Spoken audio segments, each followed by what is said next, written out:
Un grand bonsoir à toutes et à tous. Un grand merci de nous avoir, rejoints pour participer à ce webinaire, ce 1er webinaire de printemps qui est organisé par le réseau Enercop. Est-ce que Julien, tu peux me faire un petit signe si tu m'entends bien, que je ne parle pas dans le vide trop longtemps? Je t'entends très bien, Lisa, le Ça son est fonctionne. parfait. Super, je continue. Bon, alors on est déjà une petite, soixantaine de connectés ce soir sur Zoom. On sera rejoint peut-être par d'autres gens si on arrive à lancer le Facebook Live. Le suspense est à son comble. Ce format de webinaire, c'est un format qui est bien adapté, en cette période de confinement et de notre côté, bah, on est ravis, de pouvoir, grâce à cet outil, maintenir un lien, même si c'est un lien virtuel avec, vous, nos sociétaires, nos clients. Et comme vous le savez, bah, le projet d'Enercop, c'est bien sûr de fournir de l'électricité 100 renouvelable, mais c'est aussi et surtout de favoriser une réappropriation citoyenne des enjeux énergétiques et ça passe, par, ce genre de temps de formation. Donc on espère que ça répondra à vos attentes. On est très nombreux sur Zoom ce soir, donc on ne sera pas en mesure, de répondre à toutes vos questions, mais on va essayer de faire au mieux.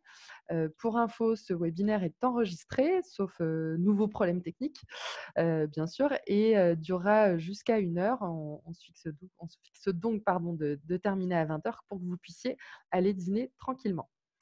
Alors, de quoi on va parler ce soir? On va parler des idées reçues sur les énergies renouvelables, parce qu'aujourd'hui, bah, tout le monde semble avoir un avis sur la question et c'est parfois un peu difficile de démêler le vrai du faux, de faire la part des choses, entre ce qui relève du factuel et puis, bah, ce qui relève justement des idées reçues.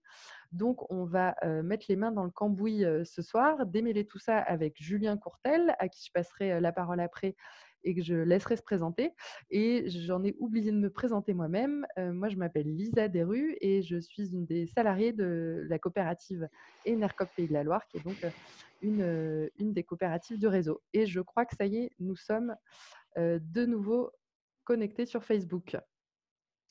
Est-ce que, Margot, tu peux me faire un petit signe juste pour me dire si je réintroduis ou pas le webinaire? OK. Bon, je pense que je vais pouvoir passer donc la parole à Julien Courtel. Excusez-nous pour tous ces petits désagréments techniques. On a, tenté d'avoir un fond très neutre derrière nous, mais on est bien sûr en train de bosser de chez nous, peut-être dans notre cuisine pour Julien, dans mon salon pour moi, donc on fait avec les moyens du bord. On n'est, pas à l'abri d'une petite déconnexion internet. Voilà, c'est le risque du direct, comme diraient les stars, du petit écran. Je te passe la parole, Julien.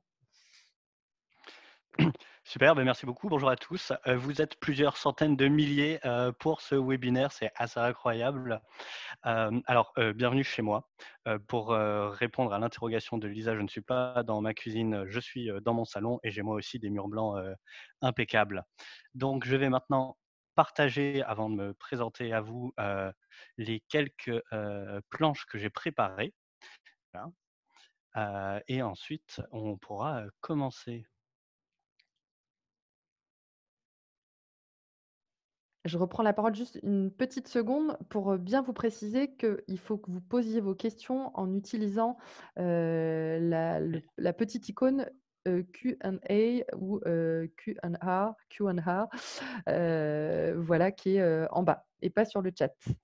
Donc utilisez bien cette fonction-là, ça nous permettra de les sélectionner plus facilement. Merci d'avance. Merci Lisa. Et ben alors bonjour à tous. Moi je suis basé à Paris, donc à Enercop Paris, sur les activités fournisseurs. J'ai rejoint Enercop il y a quelques mois maintenant, 7 ou 8 mois. Et mon travail, je le fais dans l'équipe du pôle énergie. Donc c'est notamment l'équipe qui va s'occuper d'aller à la rencontre des producteurs pour leur demander, pour échanger avec eux, pour acheter l'électricité. C'est aussi l'équipe qui va s'occuper de la relation contractuelle avec les producteurs, qui va s'occuper des enjeux d'offres et de demandes sur le côté électricité. Et moi, j'ai justement des fonctions où j'accompagne un peu la compréhension de tous ces mécanismes qui sont parfois un peu complexes. Je suis très content de faire ce webinaire avec vous. De temps en temps, on organise des réunions à Paris avec les sociétaires. J'y vais parfois pour présenter le modèle d'approvisionnement d'Enercop. Et c'est toujours des super moments d'échange où je parle un peu et ensuite, il y a beaucoup de questions-réponses sur les énergies renouvelables, sur le modèle Enercop.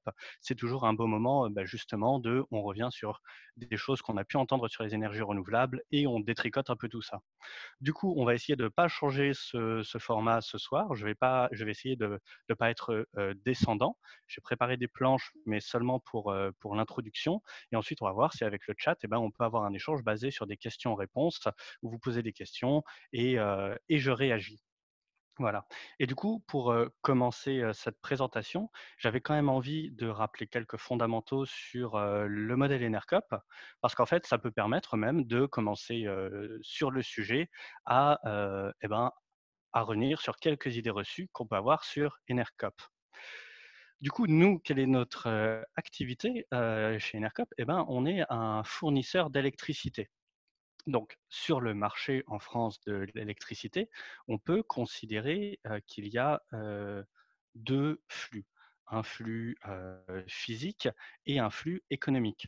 Le flux physique, c'est, disons, le flux du chemin de l'électricité en tant que tel. Du coup, elle commence par un producteur qui va produire de l'électricité.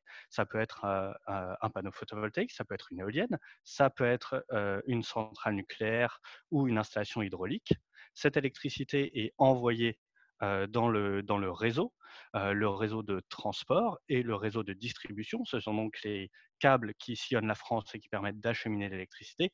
Et tout ça pour arriver auprès des consommateurs.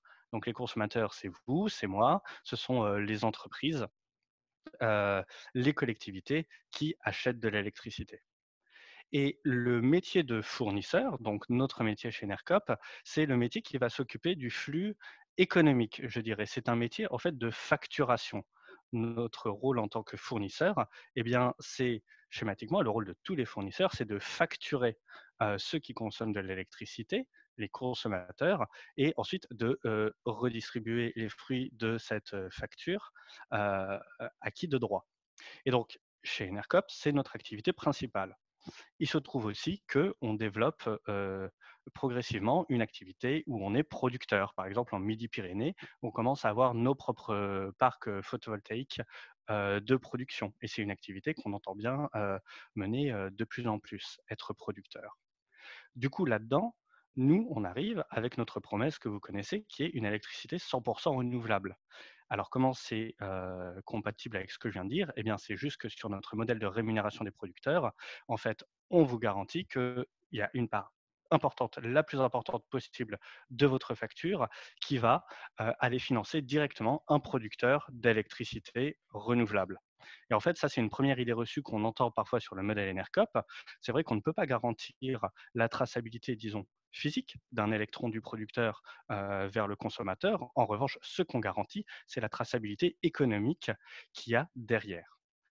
Par ailleurs, une autre idée reçue qu'on a parfois sur Enercop et sur lequel on tient à être tout à fait transparent, eh bien, c'est que de temps en temps, on doit échanger avec, disons, le marché de gros de l'électricité. Pourquoi? Parce que notre promesse, qui est 100% contrat direct, elle s'équilibre à l'année. C'est-à-dire qu'à l'année, on aura acheté auprès des producteurs autant d'électricité qu'on en aura vendu auprès de nos consommateurs.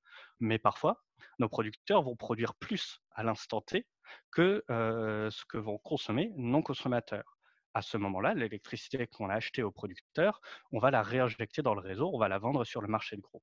Et de temps en temps, quand les consommateurs consomment plus d'électricité que ce que nos producteurs produisent, eh ben, on doit aller acheter de l'électricité sur le marché de gros pour s'assurer de l'équilibre de l'offre et de la demande. Et ensuite, tout ça s'équilibre à l'année. D'ici quelques années, on espère que cet équilibrage se resserre de plus en plus pour arriver à la maille mensuelle. Voilà, donc on propose le meilleur fléchage économique possible vers les producteurs.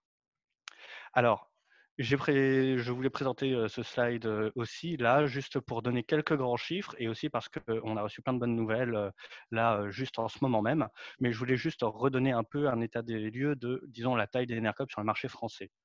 Bon, alors, en France, la production totale, c'est 538 TWh. Donc Enercop, les producteurs d'Enercop ont produit en tout 482 gigawattheures. C'est super, ça veut dire qu'on représente à peu près 0,1% de la production d'électricité française. Donc on a encore plein de choses à faire avant d'être complètement hégémonique et d'arriver à 100%. Ça nous prendra peut-être 2-3 ans. Je rigole.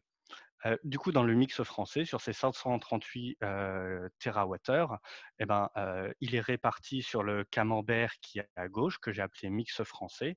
Donc, il a la particularité, le mix français, d'être essentiellement nucléaire. Et en 2019, le nucléaire représentait encore 70, 71 même de la production d'électricité en France. Mix Enercop, donc nos producteurs, qui ne sont que des producteurs renouvelables en 2019. Il est représenté sur le camembert qui est à droite.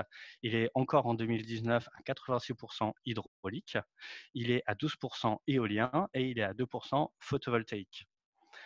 Traditionnellement, l'hydraulique a pris une place prépondérante dans le mix d'Enercop. Cet équilibre est en train de basculer. Normalement, en 2020, l'éolien devrait commencer à représenter entre 50 et 60% de notre mix. Donc, c'est un bouleversement assez majeur dans notre modèle d'approvisionnement.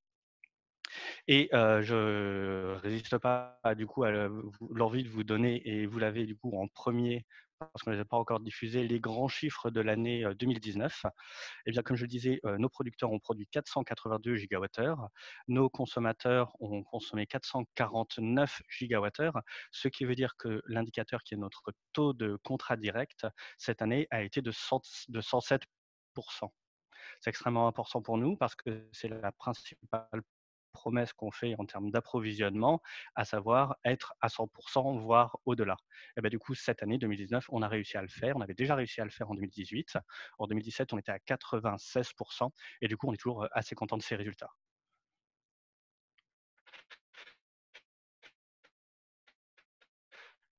Alors, en revanche, et comme le disait Lisa, Enercop, là, d'être un fournisseur qui s'engage à-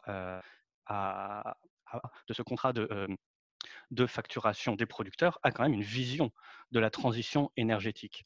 On se bat, on est là pour un modèle de transition et pas n'importe lequel. Euh, notre, euh, notre devise, c'est une énergie militante, et il y a une raison là-dessus. C'est parce que notre vision est d'accompagner la transition énergétique, c'est-à-dire de déployer le plus d'énergie renouvelable possible pour arriver même éventuellement à une France 100% électricité renouvelable. Cela dit, si on ne faisait que remplacer le parc existant nucléaire fossile par des énergies renouvelables, eh ben, on aurait fait quelque part que la moitié du chemin ou que le tiers. On veut aller bien au-delà d'une substitution d'une technologie par une autre. Et c'est pour ça qu'il y a déjà un des enjeux majeurs sur lesquels on est vigilant, c'est la réappropriation par les citoyens et les territoires de leurs enjeux énergétiques. C'est-à-dire que les énergies renouvelables permettent de réapporter sur le territoire, à l'échelle de la commune, à l'échelle du département, permet d'embarquer les citoyens dans ces questions énergétiques pour une véritable réappropriation. Ça permet de redécentraliser le modèle actuel que l'on connaît, avec quelques très grandes centrales nucléaires à droite et à gauche. Et là, ça permet du coup de recréer même de la valeur sur le territoire en question. Donc la réappropriation citoyenne est la première de nos valeurs, la première de nos visions sur la transition énergétique. La deuxième, c'est que cette transition, elle doit aussi se faire de manière écologique, de la manière la plus écologique possible. On ne va pas prioriser des grands... On va évidemment être vigilant sur l'impact des technologies renouvelables sur lesquelles elles sont implantées. Ce sont donc ces deux piliers, la réapprendre notre vision de la transition énergétique. Pour accompagner cette vision, pour la mettre en place de manière pratique, on a plusieurs outils. On a notamment une charte quand on va essayer de contractualiser avec un producteur. On va notamment s'appuyer sur cette charte, qui est une grille d'analyse, pour voir si ce producteur correspond à nos valeurs ou pas. correspond à notre modèle de développement ou pas. S'il ne l'est pas, ça devient un point de vigilance et on va s'adapter en conséquence. Et je dis ça parce que ce qui est important, c'est que là, je vais parler des idées reçues sur les énergies renouvelables, mais Enercop n'est pas le défenseur aveugle de tout type de déploiement des énergies renouvelables. Donc, je ne vais pas défendre les énergies renouvelables coûte que coûte ce soir, je vais juste défendre, essayer de faire la séparation entre le vrai et le faux, et parfois j'amènerai des éléments pour comprendre comment Enercop se situe par rapport à ces différents points-là. Par ailleurs, notre vision de la transition énergétique, c'est le discours qui va avec, c'est que on pense que 100 de renouvelables, c'est possible. Cela dit, heu, on est sincèrement convaincu qu'un discours de transition, il ne peut pas être sincèrement écologique, il ne peut pas être fondamentalement sincère s'il ne parle pas d'une modification et d'une réduction profonde de la consommation, et c'est-à-dire de la production. C'est-à-dire que le principal enjeu, et pour ça notre boussole, c'est le scénario négawatt, c'est de baisser la production au maximum et du coup de baisser la consommation. C'est pour ça que, comme je disais, notre boussole étant le scénario négawatt, les mots-clés de ce scénario sont la sobriété et l'efficacité. Si vous connaissez un peu ce scénario, qui se projette à 2050 et qui offre une vision où à 2050, le mix électrique et même le mix énergétique serait 100% renouvelable. Ce scénario s'appuie notamment sur une vision de 50% de baisse d'énergie finale consommée. Et alors, dans ce scénario, que je vous invite à lire, j'ai mis un lien en dessous du slide pour en télécharger la synthèse qui fait 48 pages. Eh bien, il est proposé une vision de la transition énergétique qui est massive, qui est globale, qui concerne tous les enjeux de tous les postes de consommation possibles des énergies, que ce soit le bâtiment, que ce soit l'industrie, que ce soit l'alimentation. Et ce scénario rappelle aussi que cette transition est urgente. Et c'est aussi un des piliers de notre vision de la transition énergétique. Donc maintenant, on va pouvoir commencer à parler des idées reçues sur les énergies renouvelables. C'est-à-dire, moi j'ai entendu ça, ou alors ma crainte, c'est que le déploiement des énergies renouvelables amène ça, ou je ne suis pas sûr que ça puisse. Bah, du coup, on entend énormément d'idées reçues. Et c'est normal parce que ces idées reçues, elles viennent de partout, elles sont alimentées. Et alors du coup, j'ai voulu vous proposer, avant de commencer tout à l'heure l'échange de questions-réponses, une espèce de classification de ce qu'on peut entendre sur les énergies renouvelables, de classer les différentes idées reçues. D'abord, il y en a eh ben, qui sont fausses. Par exemple, il faut plus d'énergie pour produire du photovoltaïque ou de l'éolien que cette technologie n'en produit elle-même. Ça, c'est faux. Il y a des choses qui étaient vraies avant. Les énergies renouvelables sont relativement jeunes, je dirais, dans leur déploiement massif, mais qui ne sont plus vraies maintenant. Par exemple, on déploie des énergies renouvelables n'importe où, n'importe comment. L'évolution réglementaire, la loi évolue et accompagne le déploiement des énergies renouvelables. Il y a aussi parfois du vrai, mais qui est vraiment à relativiser, à mettre en perspective avec d'autres facteurs. Par exemple, les énergies renouvelables ont un impact sur la biodiversité. Il est vrai cet impact, mais il est très minime par rapport à d'autres et il est maîtrisé autant que faire se peut. Et puis il y a une dernière idée reçue, euh, d'ailleurs je ne sais même pas si c'est une idée reçue, ça par contre, c'est tout à fait sincère, mais qui est très subjective, à savoir, c'est pas je ne me prononcerai là-dessus, de sites magnifiques de photovoltaïque ou d'éolien. Ce que je peux dire là-dessus, c'est que de temps en temps, quand un territoire, par exemple éolien, est bien mis proprement en place dans une collectivité, dans une ville ou un village, et ben, parfois c'est l'opportunité pour ces villes et ces villages de redessiner les circuits de randonnée qui sont à cet endroit et où le parc éolien ou le parc photovoltaïque devient un point d'arrêt de ces randonnées pour l'agrémenter comme le serait un vieux château ou un lac ou un point de vue. Voilà, donc j'ai essayé de faire cette introduction la plus rapide possible. Maintenant, je ne sais pas déjà s'il y a déjà des questions, mais ce que je vous propose, c'est, on va voir, si ça marche, bah, allez-y, à vos claviers. Si au pire vous avez des blancs, moi j'ai déjà des réponses pour des choses. Alors, on a déjà quelques questions.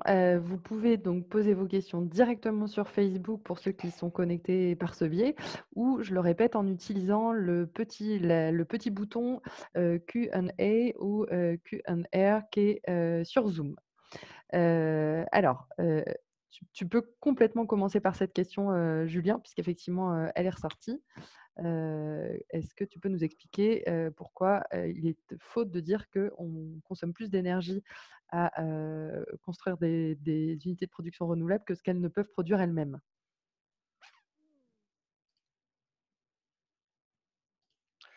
Eh ben, c'est parfait. Alors justement, j'étais sur le slide. Alors, tac, hop. Alors, c'est quelque chose qu'on entend, très souvent.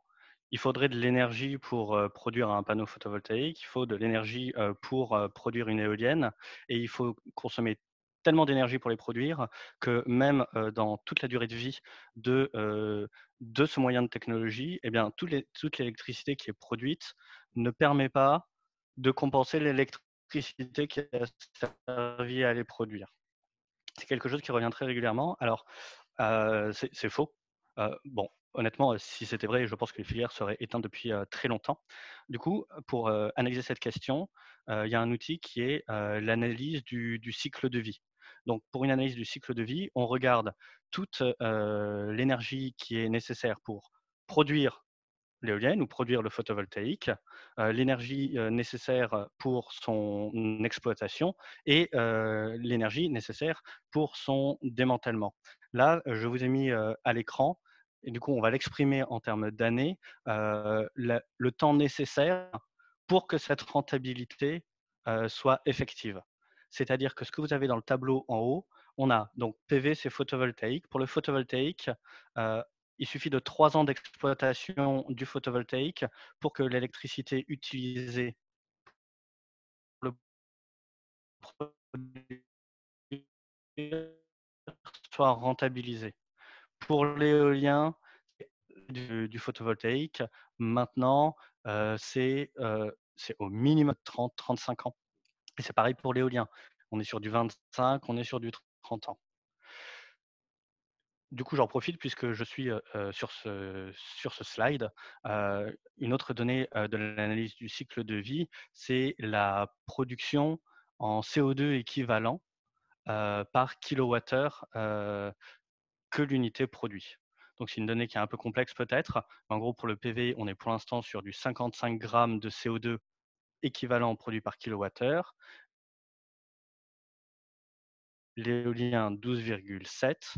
Le nucléaire, on ne sait pas trop, ça dépend des sources. La filière aime bien dire que c'est 6. On entend aussi beaucoup le 66, je vois le 17 passer aussi parfois, donc ça varie. Et une autre donnée fondamentale sur cet indicateur, sur le photovoltaïque et sur l'éolien, bah, c'est qu'il s'améliore.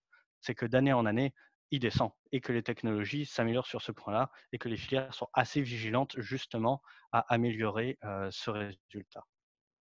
Et en bas, je vous ai mis, plein de sources que vous pouvez aller lire, si vous voulez sur la question.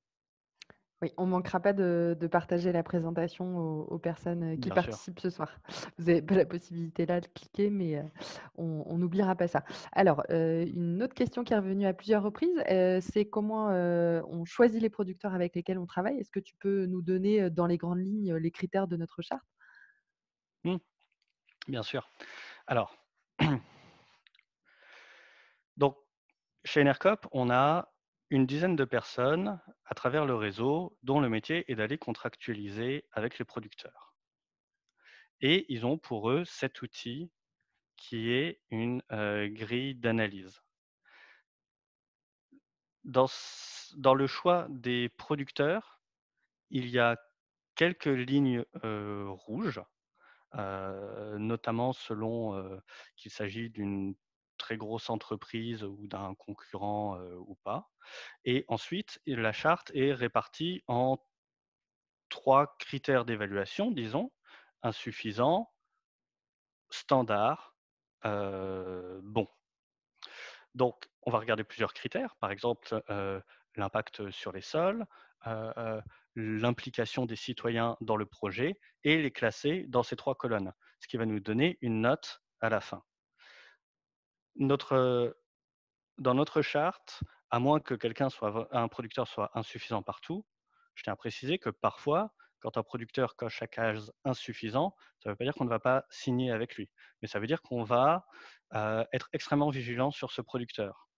On ne va pas signer sur un contrat aussi long que ce qu'on pourrait faire avec d'autres producteurs. On ne va pas lui accorder un bonus économique aussi grand que ce qu'on peut faire avec d'autres producteurs. Donc, cette charte est une ligne de conduite. On se positionne par rapport à ça, on y est extrêmement vigilant et on doit la garder en tête tout en assurant la promesse du 100% contrat direct. Par ailleurs, on a parfois des producteurs qu'on veut vraiment exemplaires, notamment avec certains tarifs qu'on accorde à certains producteurs, qui est le tarif de soutien.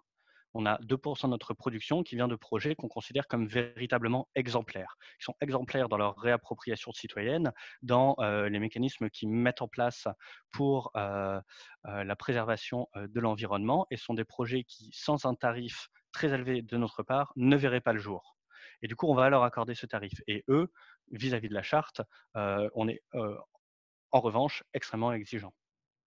Est-ce que tu peux nous citer un exemple, qu'on a soutenu, récemment? Ben, Peut-être que ce sera à proximité de de gens qui nous bah oui, écoutent? alors j'ai vu que quelqu'un était en Alsace. Alors on a un producteur qui est emblématique, c'est une collectivité, c'est la ville de Muttersholtz. Alors je ne sais pas si vous connaissez Muttersholtz, c'est quand même je ne sais même pas si je le prononce bien pour être honnête, mais je pense que c'est ça. C'est quand même une ville qui est assez emblématique dans les milieux renouvelables et écolos, puisque c'est une ville qui est dans une véritable démarche de transition énergétique. Alors eux, non seulement nous achètent de l'électricité, mais en plus nous en vendent. Et depuis octobre dernier, euh, euh, Mutterstolz a remis une et alors, non seulement dans cette ville, tous les mécanismes de réappropriation citoyenne sont exemplaires, mais par exemple, pour la mise en place de cette installation hydro, tout a été fait pour préserver et même favoriser la survie de l'Union crassus. C'est une moule de rivière qui envoie enfin, dont le territoire se réduit. Il y en avait avant dans le sud-ouest de la France, il n'y en a plus maintenant. Et du coup, dans cette installation, eh ben, Muttersholtz fait attention à mettre en place des mécanismes qui permettent à l'Union crassus de survivre un peu plus facilement dans la région. OK, ça marche. Merci pour ta réponse. On a une autre, question, qui est ressortie et qui est assez, classique, qu'on nous pose assez souvent. Qu'en est-il du recyclage des panneaux solaires? Alors, là, j'ai un slide où je parle de recyclage et des panneaux solaires et de l'éolien. Donc, on entend beaucoup parler du fait que un panneau solaire, ça ne peut pas, ça ne se recycle pas. Euh, il y a énormément d'éléments dans un panneau solaire qui se recyclent.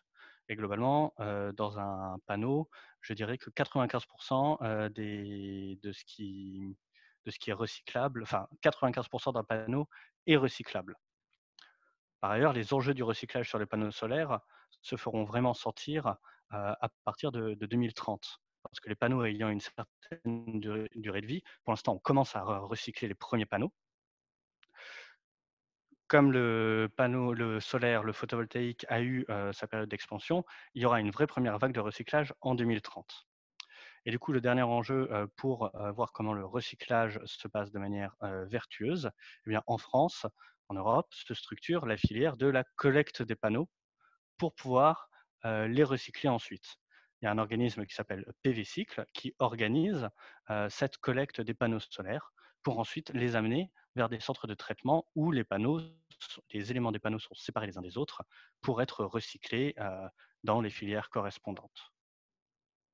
OK, merci pour ta réponse. Alors j'ai une autre question sur le photovoltaïque qui pour le coup, c'est pas du tout une idée reçue, mais ça a intéressé plusieurs personnes, dans l'assemblée. Comment est-ce que toi, tu envisages le développement du photovoltaïque, dans le cadre de ce qui se passe avec les architectes des bâtiments de France? Ah, hem, Est-ce que tu peux déjà, peut-être replacer un peu le contexte pour les gens, qui pour qui ça évoque rien?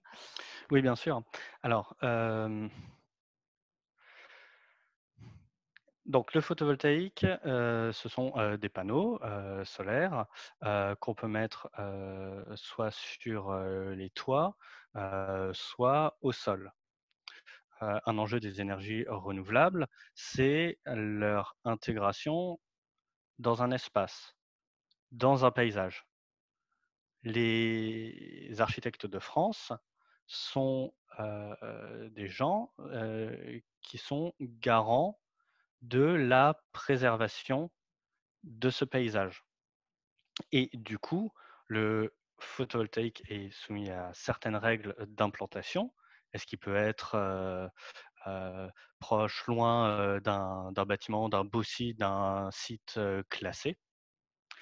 Et les architectes de France vont avoir, à cœur et ben, de garantir qu'il y a pas du photovoltaïque n'importe où par rapport à ces bâtiments classés. Et il y a souvent, ou en tout cas il y a parfois, selon les territoires, des tensions avec des architectes de France qui, de manière, zélée, vont, faire une croix sur certains projets photovoltaïques, justement parce qu'ils considèrent que ces projets, menacent ces, ces paysages. Et alors là, c'est une approche qui est, je pense, relativement locale, en fait.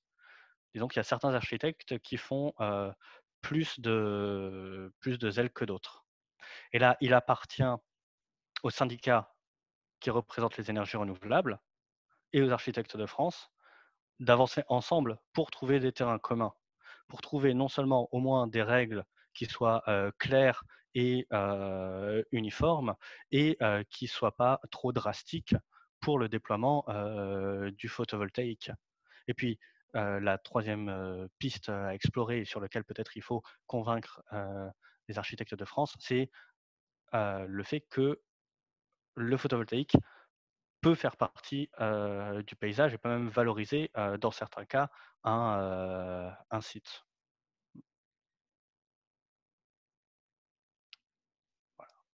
OK, merci. Alors on a beaucoup, beaucoup de questions qui ne concernent pas du tout, les idées reçues sur les énergies renouvelables, qui sont pour autant intéressantes, mais qui concernent par exemple la rentabilité de projets individuels, de d'installations photovoltaïques sur des maisons de particuliers. Je suis désolée, on ne sera pas en mesure d'y répondre ce soir, mais n'hésitez pas à appeler votre coopérative régionale qui sera en mesure de vous orienter là-dessus. Mmh. Alors, on a une question d'Hervé, qui nous demande, où sont fabriqués, les panneaux photovoltaïques et les éoliennes. Enfin, je comprends ça de sa question. En Chine, en Allemagne, me dit-il. Est-ce que tu as quelque chose à nous dire, sur le sujet? Mmh. Alors, du coup, pour, répondre à Hervé, je vais parler de toutes les éoliennes et tout le photovoltaïque et ensuite je vais redescendre, vers les producteurs d'Enercop. Le marché du photovoltaïque est, à 70 ou même 80 chinois. J'ai plus les chiffres exacts en tête pour le marché, de l'éolien. Il est peut-être un peu moins, concentré. Donc ça sont les chiffres, macro. Chez, Enercop, heu, alors en France, il n'y a plus de, grands producteurs d'éoliennes, donc de base, il y a très peu, d'éoliennes possibles directement françaises. Par contre, il y en a plus possibles européennes. Heu, Chez Enercop, nous, ça va dépendre, de nos producteurs. Alors après, quand je vois passer, c'est une information technique qu'on ne demande pas forcément, mais qui est marquée dans les contrats qu'on a avec le producteur. Assez souvent, je vois passer, quand même, le fait que les panneaux photovoltaïques, sont fabriqués en France ou en Europe et sont des critères qui sont mis en avant maintenant par, par la plupart des producteurs. quand un projet photovoltaïque répond à un appel d'offres national, il essaye de mettre en avant le fait que ces panneaux sont le plus local possible, donc si ce n'est à l'échelle française, à l'échelle européenne. Et ça se perçoit aussi chez nos producteurs. OK, merci pour ces réponses. On a d'autres questions sur l'hydraulique que nous pose, Gaël notamment. Gaël nous dit qu'on accuse souvent, la production hydraulique de ne pas permettre ce qu'on appelle la continuité écologique, et donc de provoquer la disparition de certaines espèces de poissons. Est-ce que tu peux nous en dire un petit peu plus là-dessus? Et donc, bah, est-ce que tu peux nous dire, aussi, pourquoi ça n'empêche pas Enercop, d'accorder une place aussi grande, dans son mix énergétique à l'hydraulique? Bien sûr. Il est prêt à tout. Là- Ah, j'ai 250 slides pour répondre à toutes les questions.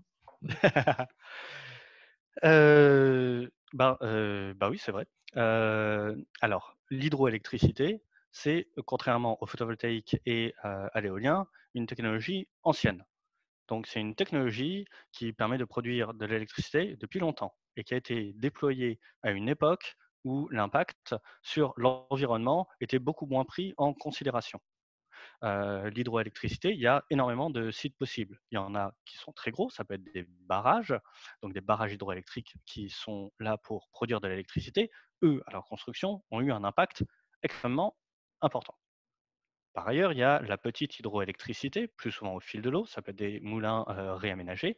L'eau passe et entraîne la roue de l'installation hydraulique et ça permet de produire de l'électricité. L'impact à la construction ou à l'aménagement de cette petite hydroélectricité est moins fort que pour le cas de la grande hydroélectricité. Mais il n'est pas nul cet impact. Et c'est vrai que les installations hydro mettent à mal ce qu'on appelle la continuité écologique.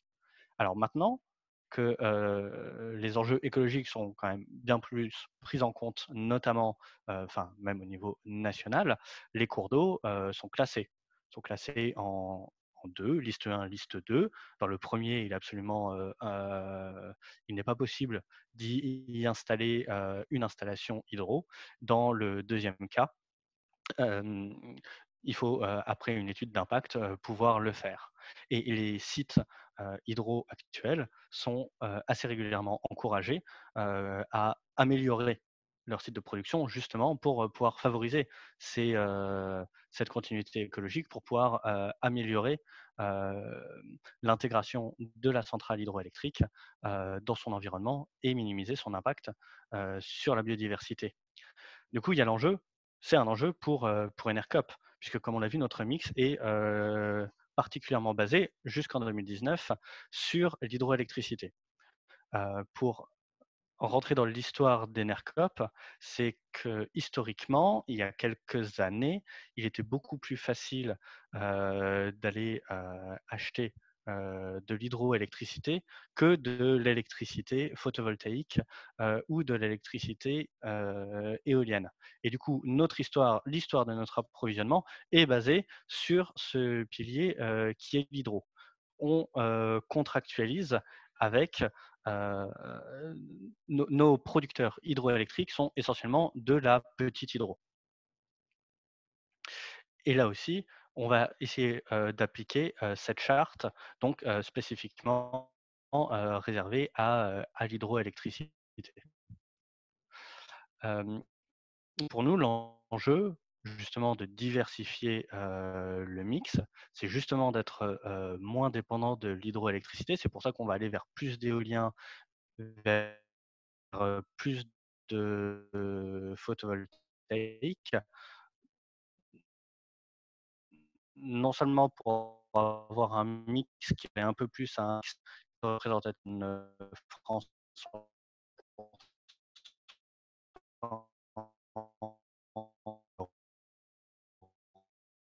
renouvelable, mais aussi plus en mesure d'enlever les fuel chocs d'infigurer une ponction.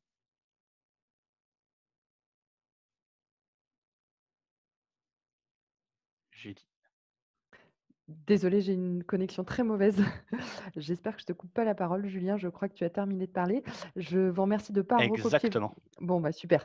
Je vous remercie de pas recopier les questions. On les voit bien toutes, mais elles sont nombreuses, donc ne les recopiez pas, ça on les posera pas plus rapidement. On a eu plusieurs questions sur l'intermittence. Est-ce que tu peux nous réexpliquer ce que c'est, de quoi on parle quand on parle d'intermittence des énergies renouvelables? Et une des idées, reçues sur l'énergie, sur les énergies renouvelables, c'est que c'est cette intermittence qui fait qu'on ne pourra jamais être sur du 100 renouvelable. Qu'en penses-tu? Donc, l'intermittence, c'est le mot qu'on utilise pour dire que les énergies renouvelables ne produisent pas à 100% de leur capacité maximale de production tout le temps. Typiquement, quand il fait nuit, le photovoltaïque ne produit pas. Et l'éolien est tributaire de, du vent, tout simplement. Alors, on n'aime pas trop le mot intermittent, on préfère variable parce que intermittent, déjà, il y aurait l'idée que c'est soit du zéro, soit du 100, alors qu'en fait, un système de production, c'est vraiment enfin, tous les chiffres possibles entre 0 et 100. Et en plus, c'est assez prévisible, la production des sites. Heu, Globalement, que ça soit par la maîtrise des outils météo, c'est assez facile de savoir à quel point un site pourra produire heu, quelques heures, quelques jours avant que la production vienne sur ce site. On entend souvent: «Ah oui, ben les nuits sans vent, les ENR sont à zéro. En France, on a quand même pas mal de chance. On a toujours du vent quelque part, on a toujours du soleil quelque part. Et les énergies renouvelables sont assez complémentaires les unes avec les autres. Par exemple, si un parc éolien situé en Bretagne ne tourne pas parce qu'il n'y a pas beaucoup de vent, il est quand même très probable qu'à ce moment-là, vous ayez un parc éolien ou du photovoltaïque dans le sud qui puisse, lui, par contre, tourner à fond. Et donc en fait, déjà un des premiers outils pour pallier cette variabilité, c'est le foisonnement des énergies renouvelables. Un maillage territorial intelligent des énergies renouvelables permet de ne pas tomber à zéro, mais d'avoir toujours une certaine production venant de l'électricité renouvelable.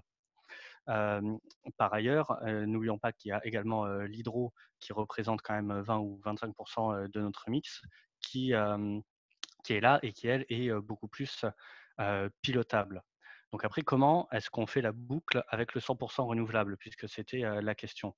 Nous, notre boussole, c'est le scénario négawatt, comme je disais. Donc, il est là. Alors, c'est un graphique, il est très beau parce qu'il y a beaucoup de couleurs. Heu, vous avez, heu, Vous avez la flèche rouge sur le graphique qui est le scénario tendanciel, c'est-à-dire si on ne fait rien.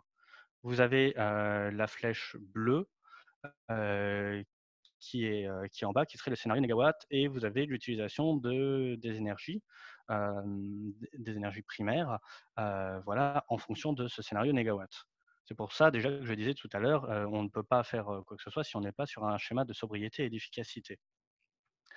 Du coup, on déploie les énergies renouvelables. Ensuite, on a plusieurs outils pour multiplier pendant assez longtemps les énergies renouvelables jusqu'à arriver à ce 100 sachant que la demande a déjà beaucoup baissé.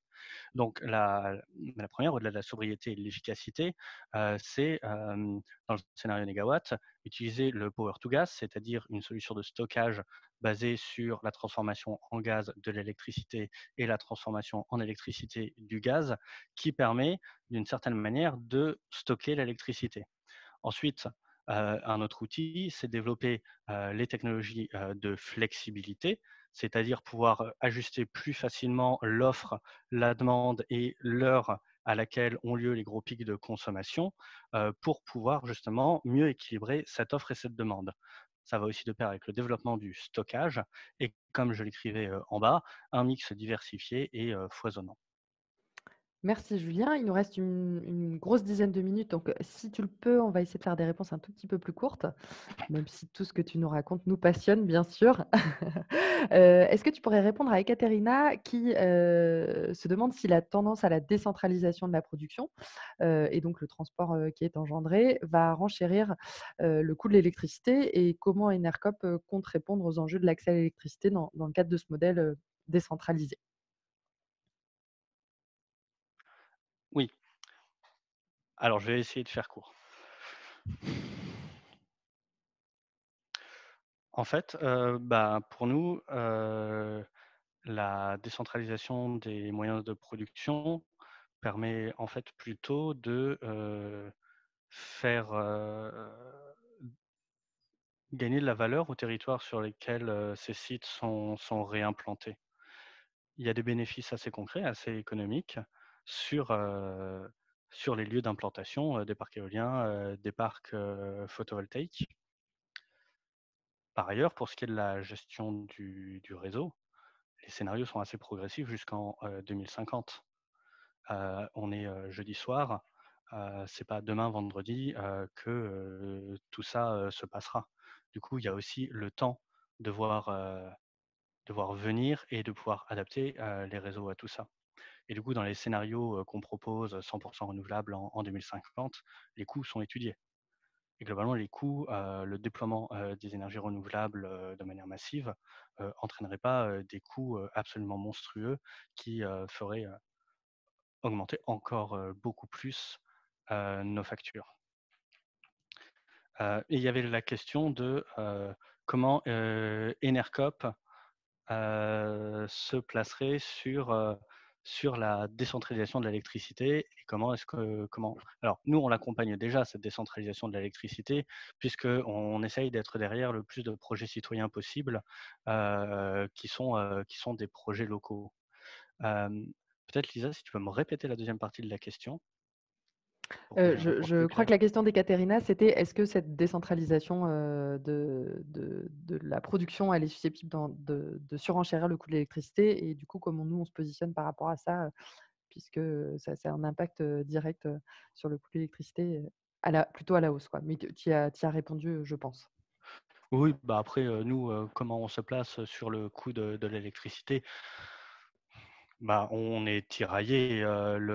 L'électricité, c'est un bien de première nécessité et puis, on essaye aussi d'accompagner, des actions, pour lutter contre la précarité énergétique. Pour l'instant, on a aussi un modèle où nos factures, sont, 15 à 20 plus chères. Donc, on on a quand même, je dirais chez Enercop, une vigilance, sur les prix qu'on propose, nous, à nos clients, à nos consommateurs. OK, merci. Alors Stéphane, pose une question que je ne suis pas sûre de comprendre. Pouvez-vous préciser, s'il vous plaît, la baisse de la consommation d'énergie? Car il semblerait qu'on le soit plutôt sur une hausse. Que voulez-vous dire Stéphane? Sur le graphique, vous voulez dire?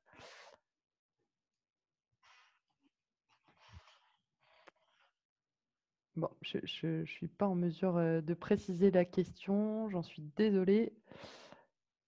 Je Actuellement, vais actuellement, la Stéphane voulait dire actuellement. Alors, est-ce qu'actuellement on est sur une hausse ou sur une baisse de la consommation électrique? En fait, actuellement, il me semble qu'on est plutôt sur quelque chose, d'assez stable parce que d'un côté, la consommation, baisse, que ça soit, dans le bâtiment ou dans l'industrie. En revanche, d'un autre côté, les nouveaux outils, numériques font augmenter la consommation et donc pour l'instant, ça s'équilibre. Pour l'instant et j'avais vu cette question passer, c'est vrai, on est plutôt, sur le marché français, sur le scénario, tendanciel, on n'est pas, sur le scénario, négawatt. OK, merci pour ces précisions. Sophie, relaie une idée reçue, c'est vrai qu'on entend, assez régulièrement. Est-ce que tu peux la démentir ou au contraire, la confirmer? Quand il n'y a pas de vent, effectivement, les éoliennes ne tournent pas, ça c'est plutôt évident. Mais est-ce qu'il est vrai que quand il y a trop de vent, elles ne tournent pas non plus? Alors, il y a des mécanismes de blocage, d'urgence, sur les éoliennes, en cas de tempête pour être, pour pas qu'elles se cassent. Le le Mais c'est quand même, à un certain, niveau de vent assez important. Il y a des régions du monde, où il y a des typhons, où il y a des tempêtes tropicales. Heu, alors j'avais vu ça, il y a des technologies éoliennes qui sont assez amusantes où non seulement quand il y a trop de vent, elles s'arrêtent, mais en plus les pales ou les éoliennes se plient et se couchent. OK, désolée, j'ai un petit problème de connexion pour voir la suite des questions. N'hésite pas à répondre à une que tu aurais vu passer et qui m'a échappé. On avait une question notamment sur, de monsieur MacBook Pro Bertrand, donc je pense qu'il s'appelle Bertrand.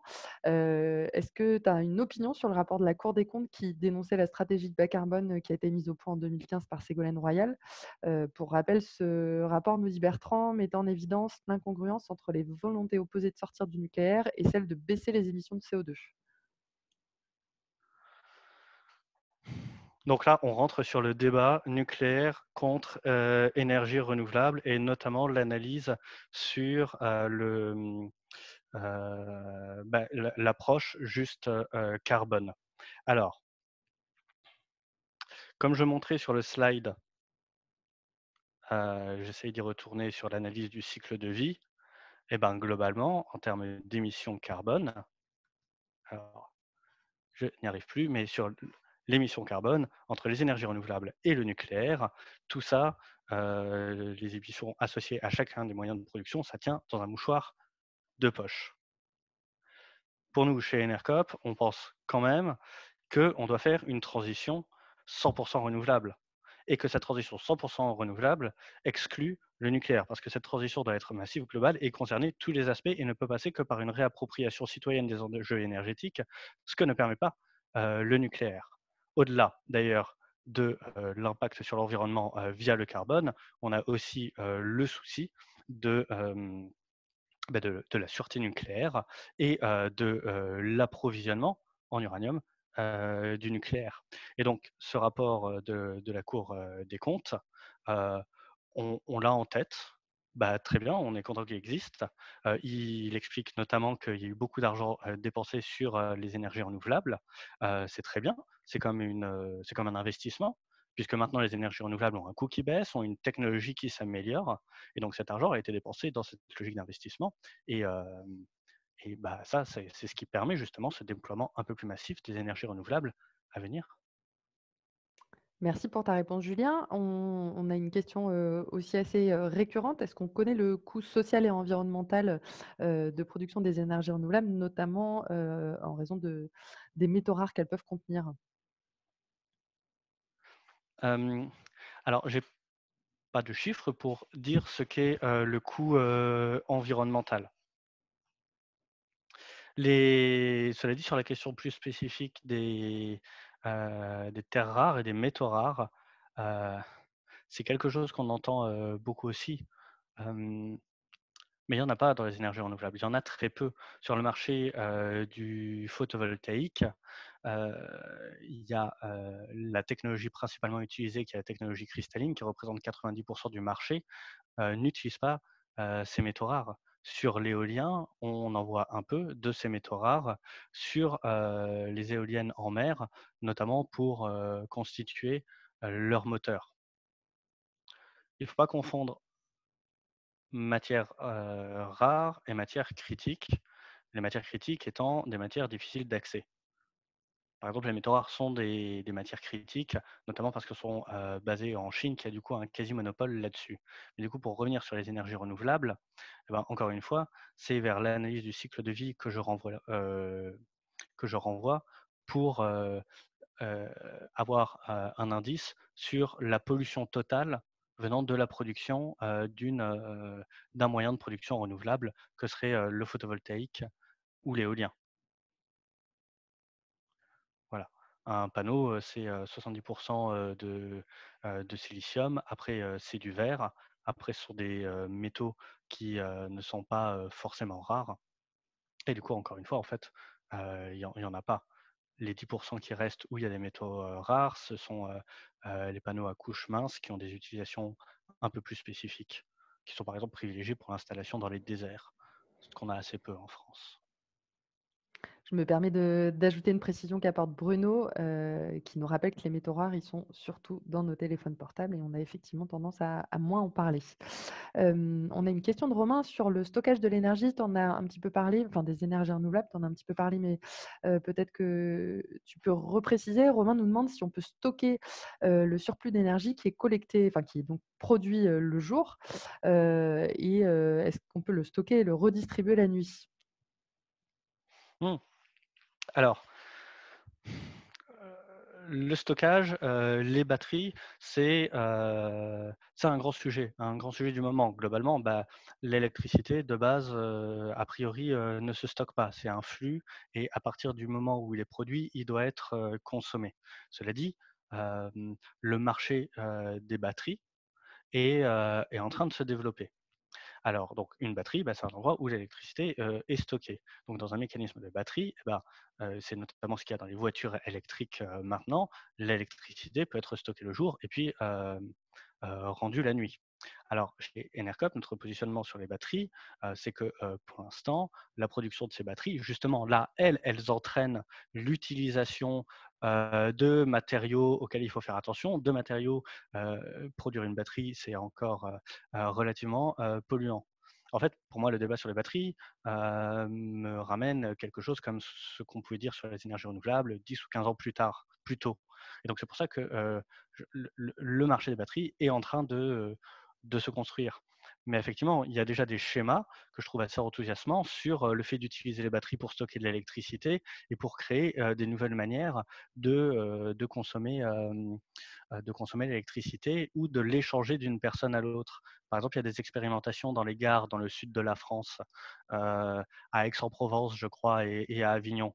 Vous arrivez avec une voiture électrique, vous garez votre voiture, au parking, de la gare. Sur le parking, il y a des panneaux photovoltaïques et du coup, vous prenez le train, vous partez, pour le week-end, vous revenez et pendant tout le temps où vous n'êtes pas là, où votre voiture est dans le parking, eh bien, la batterie sert à stocker de l'électricité qui est utilisée dans la gare. Et les panneaux photovoltaïques permettent de produire de l'électricité qui est stockée dans votre voiture. Comme vous faites un aller-retour, eh ben, quand vous revenez, il y a quand même un engagement de la gare que votre batterie sera chargée et que vous ne restiez pas bloqué sur le parking. Merci pour ces précisions. On va prendre une toute dernière question pour essayer de tenir notre engagement de terminer à 20:00. Est-ce que tu peux, expliquer à Olivier, enfin dire à Olivier si Enercop envisage de proposer un jour un stockage virtuel, une solution de stockage virtuel, à l'image d'Urban Solar? Pour l'instant, c'est pas dans nos tuyaux, non. Globalement, le modèle d'Urban Solar, c'est,